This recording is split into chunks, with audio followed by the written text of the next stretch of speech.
సాహిత్యంతో నా జీవనం అనే పుస్తకాన్ని సారు దాన్ని సబ్మిట్ చేస్తారు.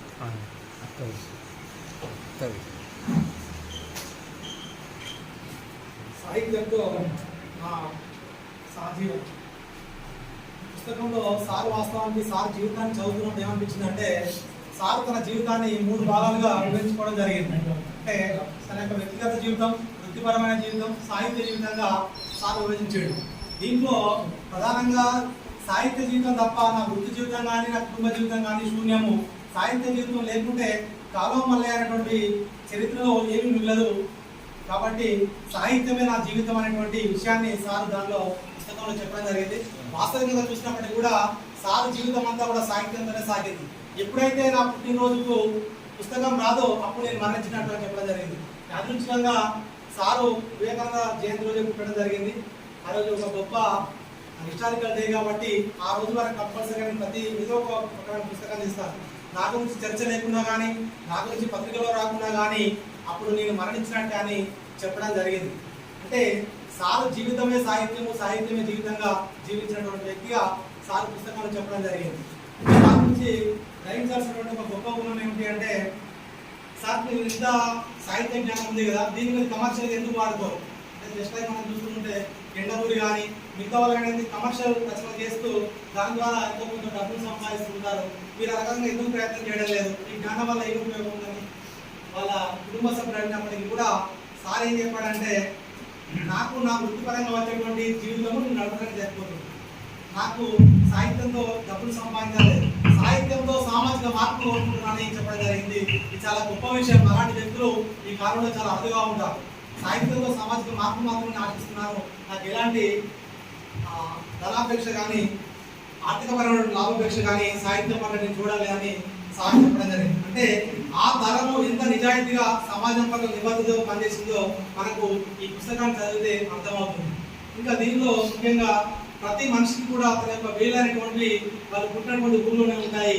సారు ఆ తేలుకుంట గురించి కూడా చాలా చక్కగా, అంటే అప్పటి పరిస్థితులు, అంటే ఆ కాలంలో సారు జన్మించినప్పుడు, సారు బాల్యంలో ఉన్నప్పుడు తెలంగాణ సమాజం ఎట్లా ఉండేది అంటే ఒక వ్యక్తి చాకరీ అమల్లో ఉండేది, ఒక చదువు దూరం చేసేవాళ్ళు, కొన్ని వర్గాల మాత్రమే చదువుకునేటువంటి వాళ్ళు.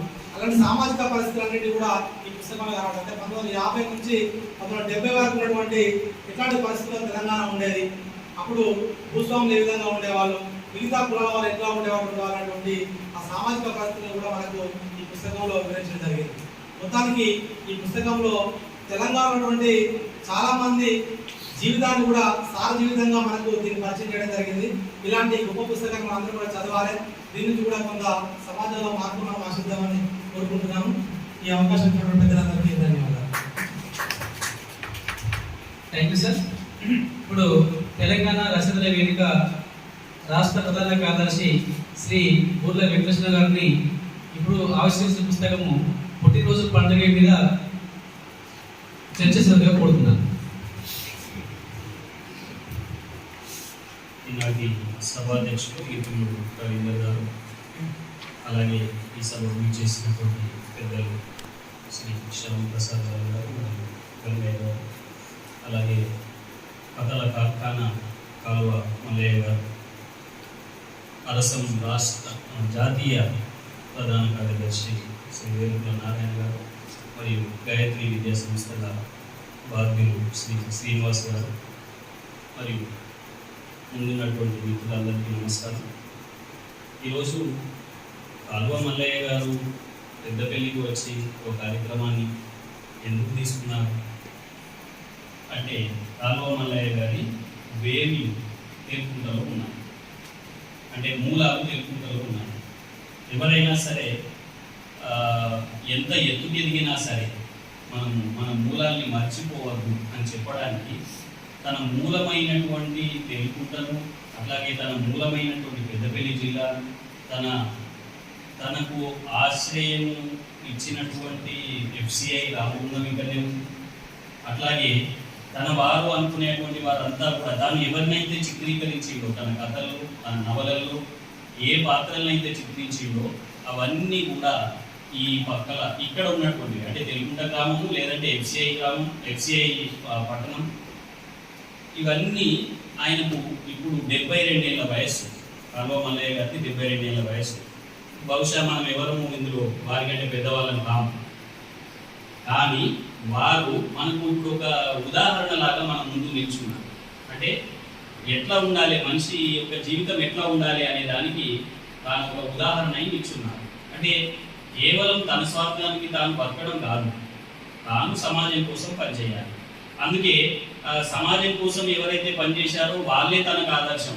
వీరు మనకు ఆదర్శం, వారికి కూడా ఆదర్శమైన వ్యక్తులు ఉన్నారు. ఇప్పుడు దీని మీద ఒకదాని మీద జ్యోతిబా పూలే బొమ్మ ఉంది, మరొక దాని మీద సావిత్రిబాయి పూలే బొమ్మ ఉంది, మరొక దాని మీద అంబేద్కర్ బొమ్మ.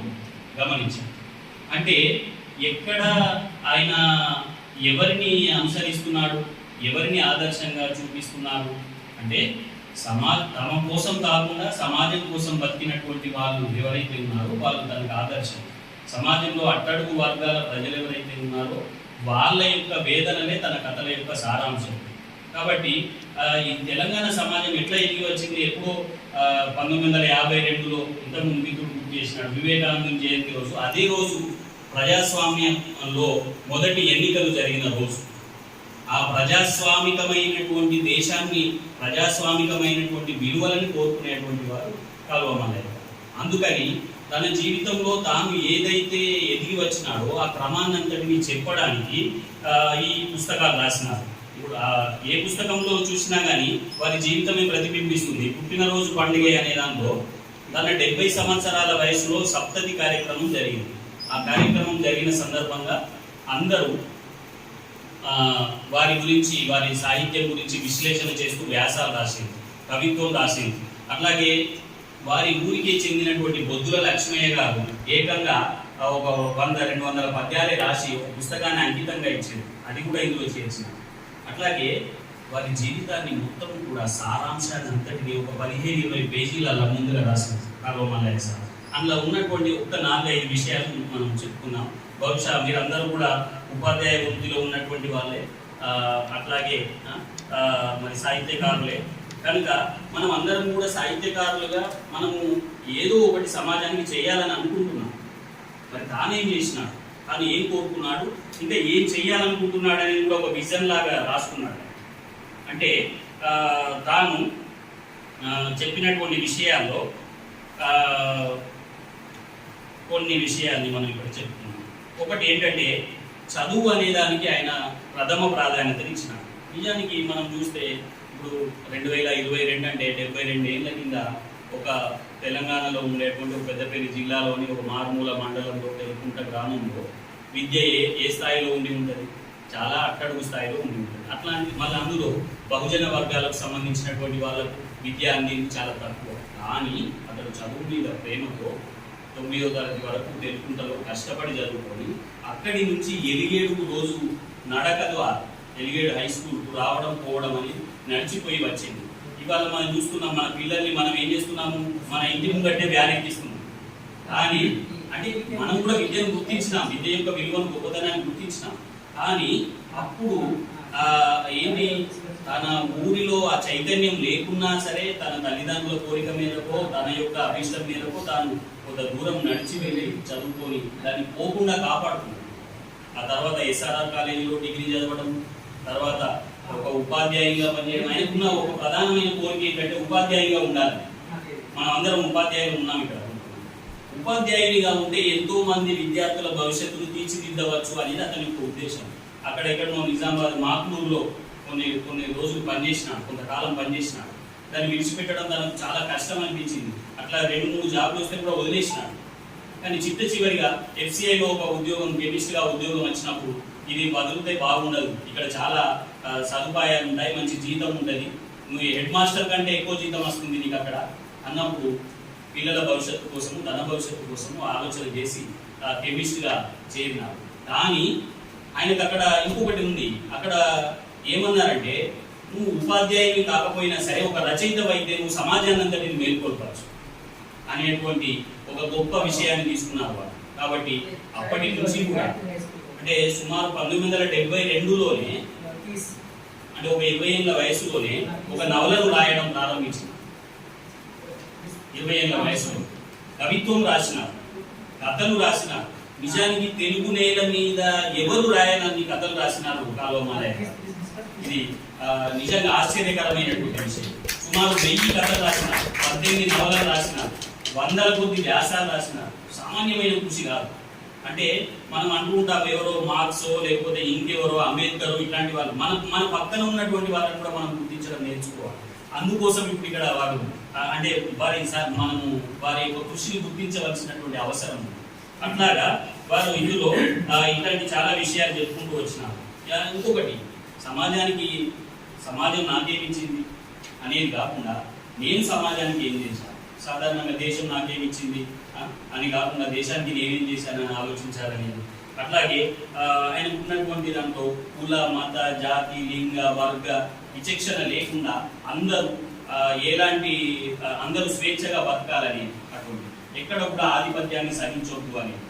నిజంగా కథలలో చూసిన పాత్రని మనం గమనించినట్టయితే సబ్బండ వర్గాల యొక్క కథలు ఉన్నాయి. అంటే అది ఏ కులమైనా కావచ్చు, తెలుగుంటలో ఉన్న కులము, తెలంగాణలో ఉన్నటువంటి అన్ని కులాలకు సంబంధించినటువంటి ఒక ధిక్కార స్వరాన్ని, ఒక చైతన్యాన్ని చెప్పడానికి ఆయన కథలన్నీ కూడా మనకు కనిపిస్తాయి.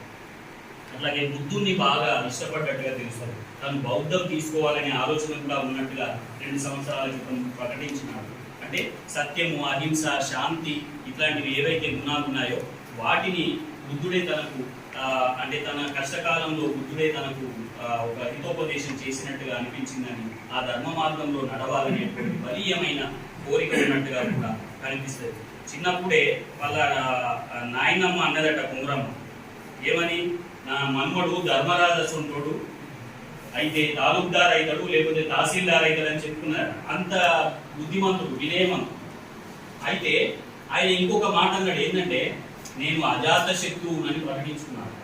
ధర్మరాజుకు ఒక పేరు ఉన్నది, అజాత శత్రువు అని. అంటే శత్రువు లేనటువంటి వాడు ధర్మరాజు. కానీ ధర్మరాజుకు ఒక చెడ్డ గుణం ఉంది. ఏమిటది? జూదమాడడం అనే చెడ్డ గుణం ఉంది. అది నాకు లేదు అంటాడు. ఎంత ధైర్యం ఉంటే ఆ మాట అనగలగాలి, ఎంత జీవితాన్ని గడిచి వస్తే ఆ మాట అనగలగాలి. అవి అట్లాంటి ఒక విశిష్టమైనటువంటి లక్షణాలు కలిగినటువంటి కాలువ మల్లయ్య గారి గురించి ఈరోజు మనం మాట్లాడుకోవడం నాకు చాలా సంతోషంగా ఉంది.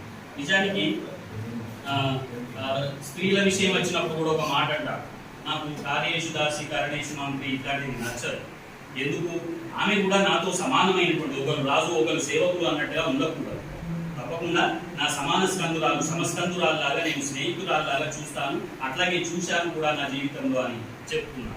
అంటే ఇట్లాంటివి చిన్నప్పటి నుంచే కరీంనగర్లో కవి సమ్మేళనాలలో పాల్గొనడము, అట్లాగే గ్రంథాలయాల చుట్టూ తిరగడము, సినిమాలు కూడా చూడడం, ఇట్లాంటివి. అంటే దానితో ఒక సామాజిక అవగాహన పెంపొందింది ఆనాడు ఉన్నటువంటి.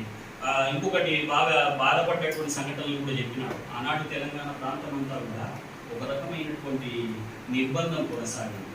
ఎన్కౌంటర్లు, హత్యలు ఇట్లాంటివి చాలా జరిగింది. వాటిని గురించి విన్నప్పుడల్లా తాను గొడగొడ దుఃఖించినట్టు, ఏమిటి ఈ సమాజం ఇంత దారుణంగా ఉంది, అంటే సామాన్యులకు అందరికీ జరగాల్సిన న్యాయం జరగడం లేదు కదా, అందుకే కదా వాళ్ళు పోరాటం చేస్తున్నారు, ఇట్లాగ జరుగుతుంది అని ఇట్లాంటి విషయాల మీద కూడా వాళ్ళు చాలా బాధపడేటువంటి సంఘటనలు అనేకం ఉన్నాయి. అట్లాగే చిన్నప్పటి నుంచి ట్యూషన్లు చెప్పి పైసలు సంపాదించి కుటుంబాన్ని పోషించిన రోజులు ఉన్నాయి. అనేక పదవులు చేపట్టినారు. ఎఫ్సిఐలో నిజానికి ఎఫ్సిఐ మూతపడ్డప్పుడు బలవంతంగా అందరికీ పదవీ విరమణ ఇచ్చేసినారు. 50 సంవత్సరాలకి ఉద్యోగాన్ని వదులుకోవాల్సి వచ్చింది. అట్లాంటి సమయం లోపల హైదరాబాద్కు వెళ్ళి సాహిత్య అకాడమీలో, తెలుగు అకాడమీలో ఇట్లాంటి వాటి అన్నిటి లోపల కూడా చిన్న చిన్న, అట్లాగే